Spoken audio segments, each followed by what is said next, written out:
দাঁড়ান, পাশে দাঁড়ান, বা পাশে, বা পাশে এক জায়গায় দাঁড়ান। আপনি, আমি তো আপনারই গোস্তি। হ্যাঁ, স্লোলি। ওকে ওকে ওকে। আরে আপনি দাঁড়ান, ডিরেক্ট দাঁড়ান।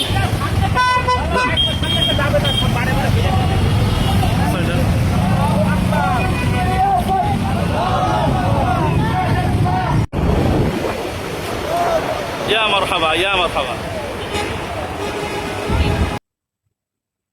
বাংলাদেশ এক ভয়াবহ সংকটের দিকে যাচ্ছে বলে মনে হয়। আপনারা ইতিমধ্যে হয়তো লক্ষ্য করেছেন, সারা বাংলাদেশে একটা গোষ্ঠী কলেমার পতাকা নিয়ে তারা প্রদর্শন করছে। ইতিমধ্যে রাজধানী ঢাকার গুরুত্বপূর্ণ পয়েন্ট, বিভিন্ন আহ, বিভিন্ন ব্রিজ,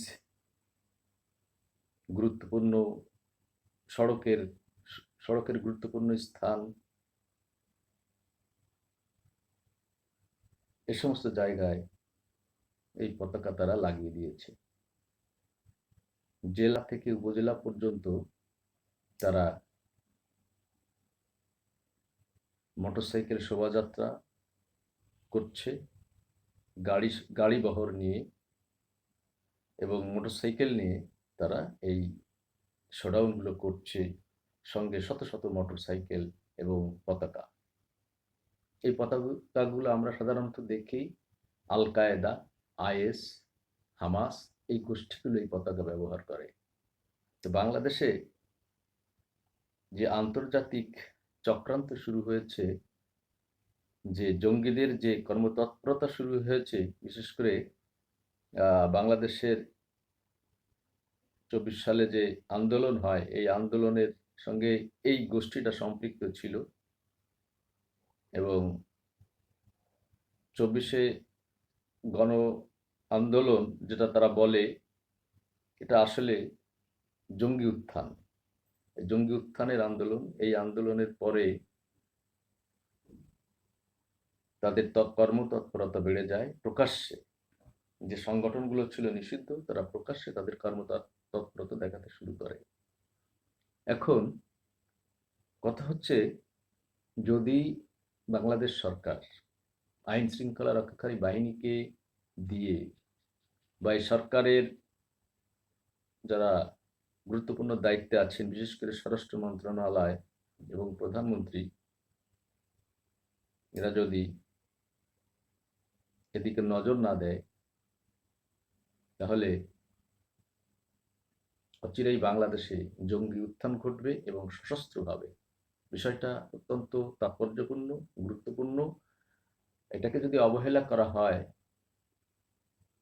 যদি সেই শেখ হাসিনার সেই বক্তব্যের কথাকে যেমন উড়িয়ে দেওয়া হয়েছিল, নাটক বলে গুছিয়ে দেওয়া হয়েছিল, সেটা যদি মনে করা হয়, সরকার ভুল করবে, দেশের মানুষ ভুল করবেন, সাধারণ জনগণ ভুল ভুল করবেন। সুতরাং সময় ফুরিয়ে যায়নি।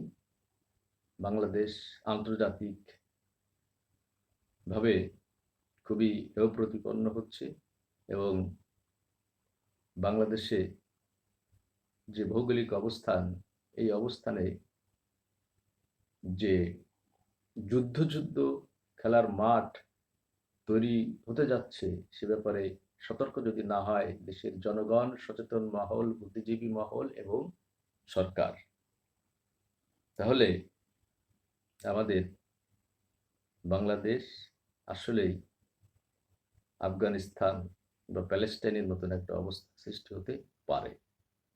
বিষয়টা খুবই গুরুত্বপূর্ণ।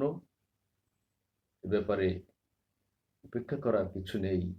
সংশ্লিষ্ট কর্তৃপক্ষের কাছে আমাদের আবেদন, বিষয়টাকে খতিয়ে দেখার জন্য এবং গুরুত্ব সহকারে এর প্রতিকারের ব্যবস্থা করা। তা না হলে বাংলাদেশকে অনেক মূল্য দিতে হবে।